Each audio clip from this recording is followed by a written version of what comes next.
నంద్యాల జిల్లాలో ఇప్పుడు విషాద ఛాయలైతే అలుముకున్నాయి. శ్రీశైలం క్షేత్రంలో వజ్ర ప్రైవేట్ అన్నదాన సత్రం ఇక్కడ రూమ్ నెంబర్ 11లో సత్యసాయి జిల్లా బత్తులపల్లికి చెందిన సుధాకర్ కుటుంబం ఆత్మహత్యకు పాల్పడింది. గత నెల 28వ తేదీన వీరంతా ఆటోలో వచ్చి ఈ సత్రంలో గది తీసుకున్నారు. 3 రోజులుగా గది తలుపులు తీయకపోవడంతో లోపల నుంచి దుర్వాసన రావటం మొదలుపెట్టింది. అనుమానం వచ్చిన సత్రం నిర్వాహకులు వెంటనే పోలీసులకు సమాచారం ఇచ్చారు. పోలీసులు అక్కడికి చేరుకొని తలుపులు పగలగొట్టి చూడగా హృదయ విదారకర దృశ్యం కనిపించింది. బాత్రూంలో 3 మహిళలు విగత జీవులై పడున్నారు. మరోవైపు ఫ్యాన్ కు 2 పురుషులు ఉరేసుకొని కనిపించారు. మృతులను సుధాకర్, ఆయన తల్లి గోగుల ఆదిలక్ష్మి, భార్య మల్లేశ్వరి, ఇక మరో బంధువు శ్రీదేవి, సుధాకర్ కు కుమారుడు మణికంఠగా కూడా పోలీసులు గుర్తించారు. ప్రాథమిక దర్యాప్తులో ఆర్థిక సమస్యల వల్ల ఈ కుటుంబం ఆత్మహత్య చేసుకుందని ఉంటుందని భావిస్తున్నారు. నంద్యాల ఎస్పీ సునీల్ శరణ్ స్వయంగా సంఘటన స్థలానికి చేరుకుని దర్యాప్తును పర్యవేక్షిస్తున్నారు. జిల్లా కలెక్టర్ బి రాజ్కుమారి కూడా ఈ ఘటనపై ఆరా తీశారు. ప్రస్తుతం మృతదేహాలను పోస్టుమార్టం నిమిత్తం ఆసుపత్రికి తరలించారు. కేసు నమోదు చేసుకున్న పోలీసులు అన్ని కోణాల్లో దర్యాప్తు చేస్తున్నారు. ఈ ఘటన స్థానికంగా తీవ్ర చర్చనీయాంశంగా మారింది.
నంద్యాల జిల్లాలో విషాద ఛాయలు అలుముకున్నాయి. శ్రీశైల క్షేత్రంలో వడ్డెర ప్రైవేట్ అన్నదాన సత్రంలో ఓ కుటుంబానికి చెందిన 5గురు ఆత్మహత్య చేసుకున్నారు.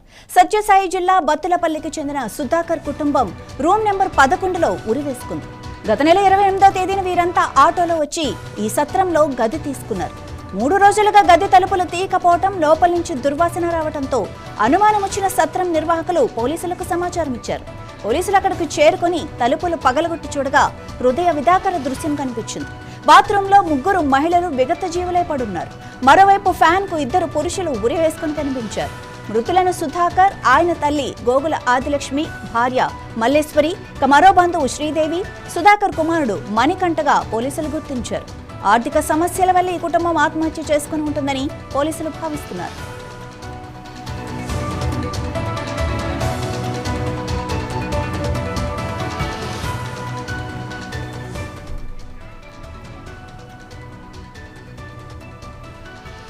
ఇదే విషయానికి సంబంధించి మరింత సమాచారం మా ప్రతినిధి రామాంజనేయులు అందిస్తారు లైవ్ లో. రామాంజనేయులు, అసలు యాక్చువల్ గా ఏం జరిగింది? నిజంగా ఆర్థిక కారణాలేనా లేక ఇంకేమైనా కారణాలు ఉన్నాయా? మాధవి, చూసుకోవచ్చు ఏదైతే ఈరోజు నంద్యాల జిల్లా ప్రముఖ పుణ్యక్షేత్రం శ్రీశైలంలో అయితే ఉరి వేసుకొని ఆత్మహత్య చేసుకున్నటువంటి సంఘటన చోటు చేసుకుంది. అయితే శ్రీశైలంలో గత నెల 28న ఆటోలో వచ్చి వడ్డెర సత్రంలో అయితే వీళ్ళు రూమ్ తీసుకున్నట్లు కూడా సమాచారం తెలుస్తా ఉంది.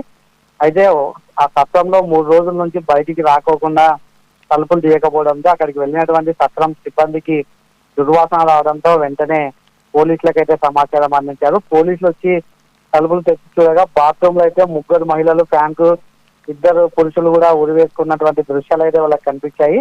అయితే వెంటనే కూడా వాళ్ళు ఎక్కడి నుంచి వచ్చారో ఏమని వివరాలు సేకరించగా వీళ్ళంతా కూడా సత్యసాయి జిల్లా బత్తలపల్లి గ్రామానికి చెందిన వాటిగా అయితే పోలీసులు అయితే గుర్తించారు. వారి పూర్తి వివరాలు చూసుకున్నట్లయితే సుధాకర్ 36 సంవత్సరాలు, గోగుల ఆదిలక్ష్మి 50 సంవత్సరాలు, మల్లేశ్వరి 45 సంవత్సరాలు, శ్రీదేవి 33 సంవత్సరాలు, మణికంఠ 15 సంవత్సరాలు వీళ్ళందరూ కూడా అక్కడైతే ఆత్మహత్య చేసుకున్నట్లు తెలుస్తోంది. అయితే ఆత్మహత్య గల ప్రధాన కారణాలు అయితే ఇంతవరకు కూడా తెలియని పరిస్థితి. ఎందుకంటే వాళ్ళు సూసైడ్ చేసుకునే ముందు ఆ రూమ్ లో కూడా ఎక్కడ కూడా ఎటువంటి లెటర్స్ కానీ సూసైడ్ లెటర్స్ కూడా లభించలేదని చెప్పేసి అక్కడ డిఎస్పీ అలాగే ఇప్పటికే ఆలయ ఈఓ కూడా చెప్పారు. అయితే ఆత్మహత్యకు ప్రధాన కారణం ఆర్థిక ఇబ్బందులే అని కూడా పోలీసులు అయితే ప్రాథమికంగా ఒక నిర్ధారణకు అయితే వస్తున్నారు. అయితే ఈ ఆత్మహత్య అయితే చూడొచ్చు, ఏదైతే శ్రీశైలానికి ఎంతో మంది భక్తులు కూడా పుణ్యానికి దర్శనానికి అయితే వస్తారు. ఇలా చనిపోవడానికి రావడంతో ప్రస్తుతం శ్రీశైలం అంతా కూడా ఈ హాట్ టాపిక్ గా మారింది. అయితే ఈ ఈ ఆత్మహత్యలకు సంబంధించి శ్రీశైలం పోలీసులు కేసు నమోదు చేసుకొని ప్రస్తుతం అయితే దర్యాప్తు చేస్తా ఉన్నారు. మాది రైట్, థ్యాంక్ యూ రామాంజనేయులు.